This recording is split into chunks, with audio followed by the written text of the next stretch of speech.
Hello guys, welcome back to dear bio का इस class में आप सबों को बहुत स्वागत है। तो आज हम लोग हाइब्रिडाइजेशन कैसे निकाला जाता है उसका ट्रिक्स देखेंगे कि किसी भी मॉलिक्यूल्स या कोई कंपाउंड दिया गया है उसका हाइब्रिडाइजेशन पूछता है तो हम कैसे हाइब्रिडाइजेशन को फाइंड आउट करें। तो हम लोग एक ट्रिक्स के माध्यम से देखते हैं कि ट्रिक्स टू फाइंड हाइब्रिडाइजेशन। हम लोग हाइब्रिडाइजेशन निकालने का ट्रिक्स देखेंगे कि हाइब्रिडाइजेशन कैसे निकाला जाता है। तो हाइब्रिडाइजेशन निकालने के लिए फार्मूला फार्मूला होता है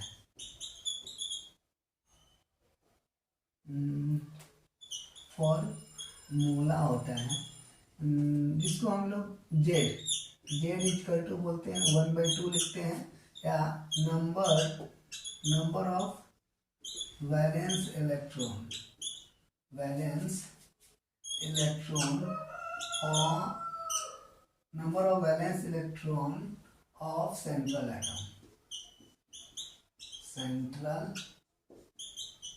एटम। अगर उस पर कोई पॉजिटिव चार्ज है तो plus positive charge,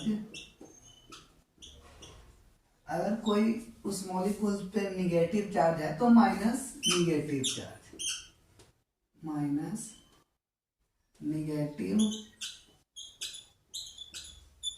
charge plus monovalent atom हमारा क्या क्या हो सकता है? हाइड्रोजन हो सकता है, फ्लोरीन हो सकता है, क्लोरीन हो सकता है और ब्रोमीन हो सकता है। तो एक फार्मूला है हाइब्रिडाइजेशन निकालने का कि Z equal to 1/2 number of valence electron of central atom. अब हम लोग जानेंगे कि उस मॉलिक्यूल्स में सेंट्रल एटम कौन होता है, पॉजिटिव चार्ज क्या है, निगेटिव चार्ज क्या है और मोनोवैलेंट एटम क्या होता है। हमको ये फार्मूला याद रखना है, कॉन्सेप्ट अभी क्लियर होता है।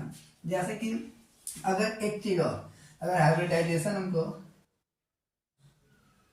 अगर वैल्यू ऑफ जेड और इधर हाइब्रिडाइजेशन लिख लेते हैं, हाइब्रिडाइजेशन। अगर जेड का वैल्यू 2 आया तो हाइब्रिडाइजेशन हमारा होगा sp। ठीक है, अगर जेड का वैल्यू 2 आया तो हाइब्रिडाइजेशन sp।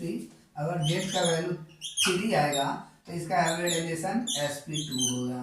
अगर जेड का वैल्यू 4 आया तो हाइब्रिडाइजेशन sp3 होगा। अगर जेड का वैल्यू 5 आया तो हाइब्रिडाइजेशन sp3d होता है। अगर जेड का वैल्यू 6 आया तो इसका हाइब्रिडाइजेशन हमारा होगा sp3d2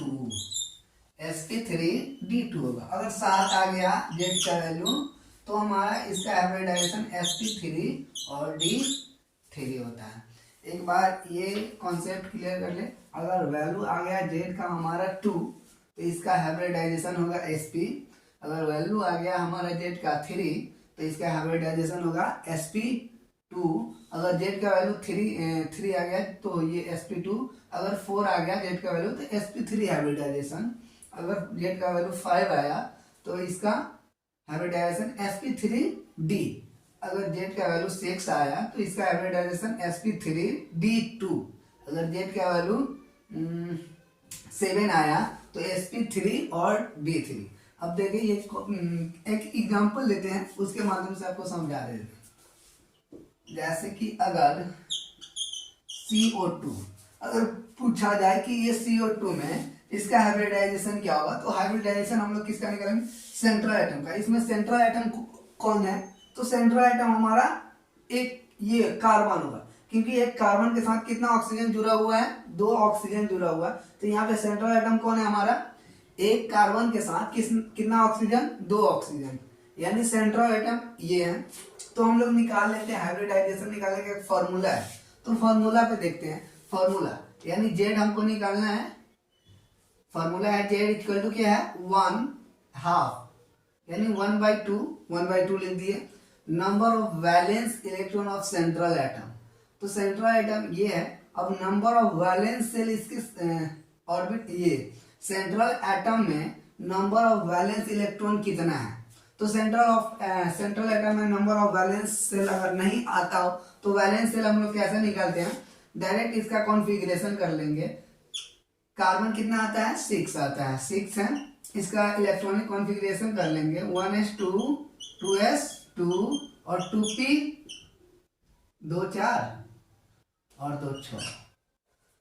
इसके वैलेंस सेल, ये सेकेंड वाला वैलेंस सेल में कितना इलेक्ट्रॉन है 2 और 2 4, यानी इसके वैलेंस सेल में, ये हमारे सेंट्रल एटम वैलेंस सेल में कितना इलेक्ट्रॉन आ गया 4, 2 और 2 4 है तो 4 डाल दिए, ठीक है।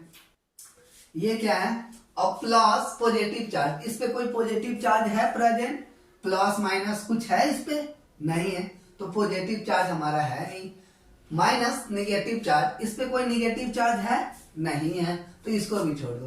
प्लस मोनोवैलेंट एटम हमारा क्या हो सकता है, तो हाइड्रोजन हो सकता है, फ्लोरीन हो सकता है, क्लोरीन हो सकता है और ब्रोमीन हो सकता है, लेकिन यहाँ पे है ऑक्सीजन, तो ये हमारा नहीं होगा मोनोवैलेंट एटम, तो हम डायरेक्ट 0 लिख देते हैं। यहाँ पे ना तो पॉजिटिव चार्ज, ना तो नेगेटिव चार्ज, ना तो मोनोवैलेंट एटम, ये हो गया। ये वैलेंस निकाले थे, मिटाते हैं। अब जेड का वैल्यू क्या आ जाएगा 1/2, 4 + 0 तो 4, या जेड इक्वल टू 1/2 इंटू 4 या 2 दूना 4, यानी जेड इक्वल टू कितना वैल्यू आ गया 2, जेड इक्वल टू 2 आएगा तो हाइब्रिडाइजेशन क्या हो जाएगा sp, इसका हाइब्रिडाइजेशन क्या हो जाएगा sp, यस। चलो अभी दूसरा क्वेश्चन देख लेते हैं, जैसे कि H2O, अगर H2O का हाइब्रिडाइजेशन पूछ दे तो कैसे करेंगे H2O का, तो हम लोग निकाल लेते हैं। Z इक्वल टू क्या फॉर्मूला 1/2 इंटू क्या number of valence electron of central atom. इसमें सेंट्रल एटम कौन है, इसमें सेंट्रल एटम कौन है, एक ऑक्सीजन के साथ कितना हाइड्रोजन जुड़ रहा है 2 हाइड्रोजन जुड़ रहा है, तो यहाँ पे ऑक्सीजन से जुड़ रहा है, तो यहाँ ऑक्सीजन हमारा सेंट्रल एटम। अब सेंट्रल एटम का क्या चाहिए हमारा वैलेंस इलेक्ट्रॉन चाहिए, तो वैलेंस इलेक्ट्रॉन कैसे हम लोग डिसाइड करते हैं, जैसे ऑक्सीजन का कितना एटॉमिक नंबर 8, चलो ठीक है, इलेक्ट्रॉनिक कॉन्फ़िगरेशन कर देंगे 1s2 2s2 2p4, यानी इसके वैलेंस सेल में यही है, सेकेंड सेल में जो इलेक्ट्रॉन होता है उसी को बोला जाता है वैलेंस इलेक्ट्रॉन, तो 2 और 4 कितना 6, यानी इसके वैलेंस सेल में कितना इलेक्ट्रॉन 6, चलो ठीक है। प्लस इसमें कोई पॉजिटिव चार्ज है नहीं है, माइनस नेगेटिव चार्ज, कोई नेगेटिव चार्ज है नहीं है। मोनोवैलेंट एटम हमारा क्या हो सकता है हाइड्रोजन, फ्लोरीन, क्लोरीन, ब्रोमीन, इसमें देख रहे तो हाइड्रोजन हमारा मोनोवैलेंट एटम है, हाइड्रोजन है ना मोनोवैलेंट एटम, तो ये मोनोवैलेंट एटम कितना है 2 है, हाइड्रोजन है तो डाल दिए 2, क्योंकि हमारा मोनोवैलेंट एटम में हाइड्रोजन आता है, तो हाइड्रोजन है 2 तो डाल दिए 2, चलो ये यहां से हटाते हैं। अब जेड का वैल्यू क्या आ जाएगा हमारा 1/2, 6 और 2 कितना 8, चलो ठीक है, जेड इक्वल टू 1/2 इंटू 8 या कितना 4, 2 4 जा 8 कट गया, यानी हमारा ये जेड का वैल्यू कितना आ गया 4, इसका हाइब्रिडाइजेशन अगर जेड का वैल्यू 4 आता है तो हाइब्रिडाइजेशन क्या हो जाएगा sp3, यानी इसका हाइब्रिडाइजेशन क्या हो जाएगा sp3। चलो एक और एग्जांपल लेते हैं, अब ये नोट करो या स्क्रीनशॉट लो।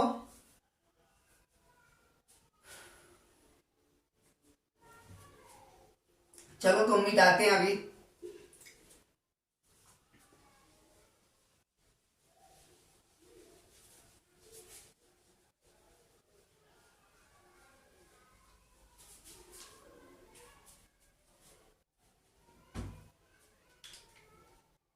चलो एक एग्जांपल और थर्ड लेते हैं हम, थर्ड एग्जांपल होने वाला है, 2 एग्जांपल पहले देख लिए। PCl5, अब PCl5 इसमें सेंट्रल एटम कौन होगा, सेंट्रल एटम देखने से ही पता चल जा रहा है कि हमारा 1 P है और 5 क्लोरीन, यानी P के साथ 1 P एक पी के साथ कितना क्लोरीन जुड़ा हुआ, 5 क्लोरीन जुड़ा, तो ये हमारा सेंट्रल एटम हो सकता है। चलो हो गया ये सेंट्रल एटम। अब हम लोग जेड निकालेंगे। जेड बराबर क्या होता है फॉर्मूला, 1/2 होता है। और क्या, यहाँ number of valence electron of central atom, यानी सेंट्रल एटम का क्या चाहिए हमको, वैलेंस इलेक्ट्रॉन। फास्फोरस कितना नंबर पे आता है, इसका एटॉमिक नंबर क्या है, 16, तो नहीं, hydrogen, helium, lithium, beryllium, boron, carbon, nitrogen, oxygen, fluorine, sodium, magnesium, aluminium, silicon, phosphorus, sulphur, chlorine, argon, krypton. हम लोग क्या काउंट कर लिए, ये फास्फोरस है, hydrogen, helium, lithium, beryllium, boron, carbon, nitrogen, oxygen, fluorine, neon, sodium, magnesium, aluminium, silicon, phosphorus. 12 और 3 15 आता है, इसका एटॉमिक नंबर 15। तो हम लोग इलेक्ट्रॉनिक कॉन्फ़िगरेशन कर लेंगे, इससे हमारा वैलेंस इलेक्ट्रॉन आ जाएगा कि वैलेंस सेल में कितना इलेक्ट्रॉन है। तो 1s2 2s2 2p6 3s2 2 4 10 12, यानी 3p में कितना इलेक्ट्रॉन आएगा, 3। इसके थर्ड सेल में, यानी थर्ड सेल इसका वैलेंस सेल, और वैलेंस सेल में कितना इलेक्ट्रॉन, 5 इलेक्ट्रॉन। तो ये हो गया हमारा वैलेंस निकालने का ट्रिक। तो इसके वैलेंस सेल में कितना इलेक्ट्रॉन, 5 हो गया। Number of valence electron of central atom, central atom का वैलेंस इलेक्ट्रॉन निकाल लिए, 5 होता है। चलो यहाँ पे कोई पॉजिटिव चार्ज है इसमें, कोई पॉजिटिव चार्ज नहीं, कोई निगेटिव चार्ज है नहीं है। प्लस देखिए मोनोवैलेंट एटम है, मोनोवैलेंट एटम क्या हो सकता है, हाइड्रोजन, फ्लोरीन, क्लोरीन, ब्रोमीन। यहाँ पे क्लोरीन है हमारा मोनोवैलेंट एटम, कितना मोनोवैलेंट एटम है, 5। तो यहाँ क्या आ जाएगा, प्लस 5। Z इक्वल टू 1/2 5 5 10, या Z इक्वल टू 1/2 इंटू 10, या 2 5 10, 5 आ गया हमारा किसका वैल्यू, Z का, यानी Z इक्वल टू 5। तो हाइब्रिडाइजेशन इसका क्या हो जाएगा, अगर Z का वैल्यू 5 आया तो हाइब्रिडाइजेशन sp3d, इसका हाइब्रिडाइजेशन क्या, sp3d। चलो तो अभी फोर्थ एग्जांपल देखते हैं हम लोग।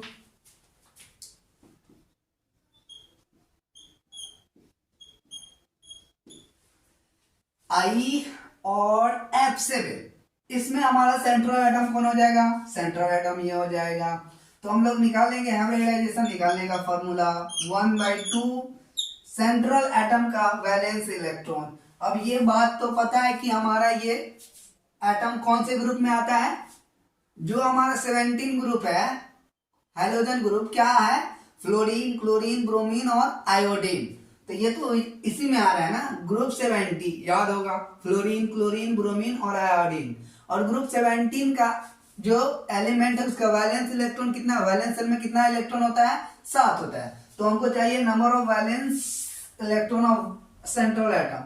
सेंट्रल एटम हमारा आयोडीन, आयोडीन के वैलेंस सेल में 7 इलेक्ट्रॉन, प्लस इसमें कोई हमारा पॉजिटिव चार्ज है नहीं है, कोई निगेटिव चार्ज है नहीं है, मोनोवैलेंट एटम है, मोनोवैलेंट एटम है हमारा क्या है, फ्लोरीन, यहाँ है ना फ्लोरीन। तो फ्लोरीन यहाँ मोनोवैलेंट एटम कितना है, 7 है।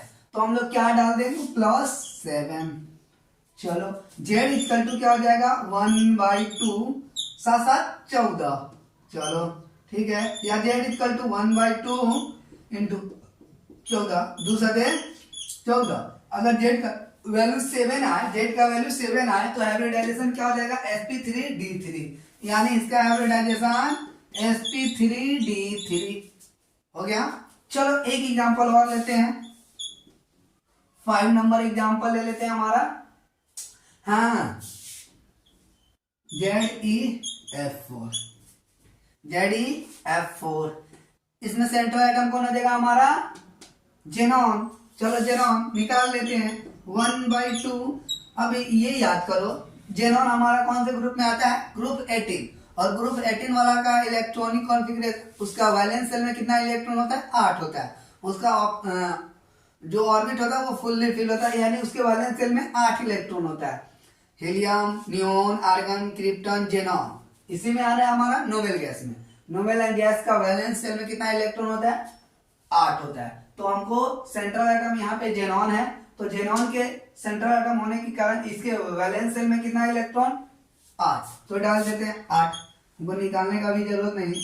इसमें कोई पॉजिटिव चार्ज है? नहीं है। कोई नेगेटिव चार्ज है? नहीं है। मोनोवैलेंट एटम है? मोनोवैलेंट एटम है। हमारा चार क्या है? फ्लोरीन है। फ्लोरीन हमारा मोनोवैलेंट एटम है, तो डाल दो 4 फ्लोरीन। या जेड इक्वल टू निकाल दो 1/2, 8 4 12, या जेड इक्वल टू 1/2, 2 6 12, यानी जेड का वैल्यू आ गया 6। जब जेड का वैल्यू 6 तो हाइब्रिडाइजेशन sp3d2। इसका हाइब्रिडाइजेशन क्या हो जाएगा? sp3d2।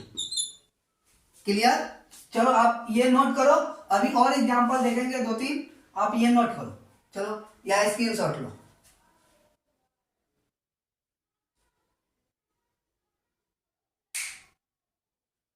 चलो ठीक है, बिताते हैं।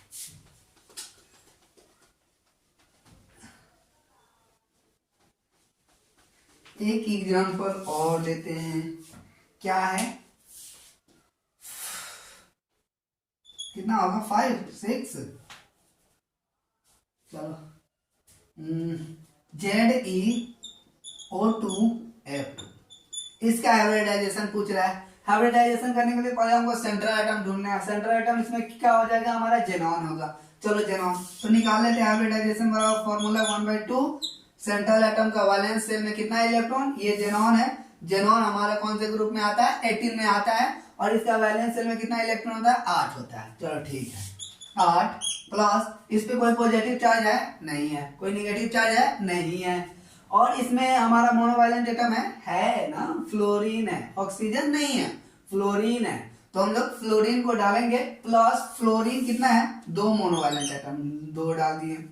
या जेड इक्वल टू 1/2, 8 और 2 10, या जेड इक्वल टू 1/2 इंटू 10, या 2 पंचे 10। जब जेड का वैल्यू 5 आएगा तो हाइब्रिडाइजेशन क्या हो जाएगा? sp3d, यानी इसका हाइब्रिडाइजेशन हो गया sp3d। चलो नेक्स्ट 7, एक एग्जांपल ले लेते हैं SO4-2। इसको थोड़ा गौर से देखिएगा। ये क्या है ना कि इसमें सेंट्रल एटम को ढूंढना है। सेंट्रल एटम कौन हो जाएगा? जाहिर सी बात है कि हमारा सल्फर हो जाएगा। और सल्फर तो हम लोग फॉर्मूला लगा देते हैं 1/2। वैलेंस शेल में कितना इलेक्ट्रॉन होगा? तो सल्फर कितने पे आता है? एटॉमिक नंबर इसका कितना है? 16 है। तो हम लोग निकाल लेते हैं। चलो 16, 1s2 2s2 2p6, 2 4 10, और 3s2 12, 3p4, 2 4 10 12 और 4 16। वैलेंस शेल में कितना इलेक्ट्रॉन? 4 और 2 6, यानी 6 आ गया वैलेंस शेल में इलेक्ट्रॉन। चलो ठीक है। अब यहाँ पे कोई पॉजिटिव चार्ज है?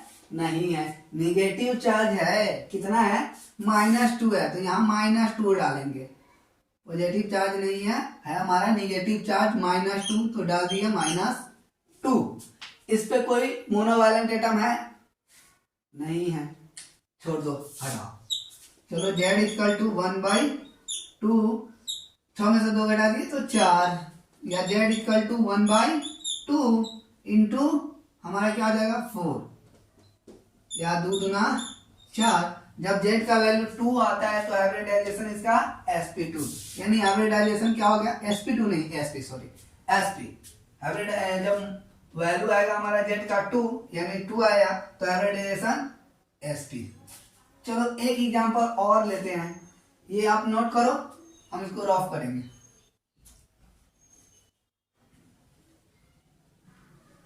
चलो ठीक है।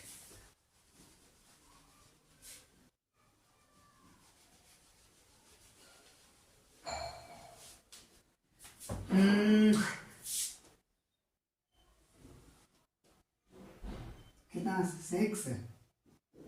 चलो जो भी है 7। हाँ एक जैसे पहले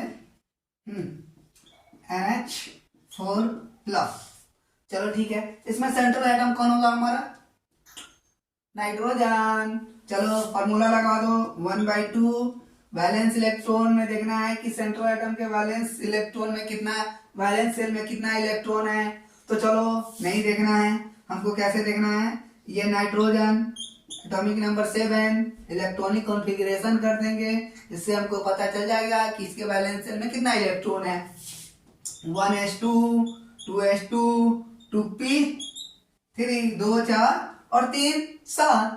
इसका वैलेंस सेल कौन सा है 2। सेकेंड सेल, ये सेकेंड सेल में कितना इलेक्ट्रॉन 3 2 5, यानी इसके वैलेंस सेल में कितना इलेक्ट्रॉन 5, तो डाल दिए 5। चलो अब कोई टेंशन नहीं, इस पे कोई पॉजिटिव चार्ज है ना जी 1। ये 1 प्लस का आइकन कहने का होता 1 छिपा हुआ, ये प्लस दिखा देंगे यानी 1। चलो 1 डाल दिए +1 पॉजिटिव चार्ज। इस पे कोई निगेटिव चार्ज है नहीं है। मोनोवैलेंट एटम है, मोनोवैलेंट एटम है। हाइड्रोजन हमारा कितना है 4, प्लस कर देंगे प्लस मोनोवैलेंट एटम प्लस कितना 4 डाल देंगे 4। ये मिटा दो, इसका कोई काम नहीं है। अब Z = 1/2 6 4 10, या Z = 1/2 × 10, या 2 5 10। जेड का वैल्यू आ गया 5, तो हाइब्रिडाइजेशन आ गया sp3d, यानी इसका हाइब्रिडाइजेशन आ गया sp3d। चलो अभी एक और लेते हैं, एक एक करके कितना बताइएगा सर। चलिए ठीक है, CH4 क्या हमारा मीथेन है। मीथेन का हाइब्रिडाइजेशन निकालना है, तो निकालने फॉर्मूला 1/2 वैलेंस इलेक्ट्रॉन चाहिए हमको। तो हमको शुरू से ही पता है कि कार्बन का वैलेंस इलेक्ट्रॉन कितना होता है 4, तो डाल दो 4। इसमें कोई पॉजिटिव चार्ज है नहीं है, निगेटिव चार्ज है नहीं है। मोनोवैलेंट एटम है, मोनोवैलेंट एटम है कितना है 4 है हमारा हाइड्रोजन, तो डाल दे 4 प्लस मोनोवैलेंट एटम, या Z = 1/2 4 दूना 8, या Z = 1/2 × 8 2 चौका 8। जब Z का वैल्यू आ गया 4, तो मेरा हाइब्रिडाइजेशन आ गया sp3। इसका हाइब्रिडाइजेशन आ गया sp3। तो समझ में आया तो लाइक शेयर एंड सब्सक्राइब करें और ज़्यादा से ज़्यादा शेयर करें। चलो थैंक यू।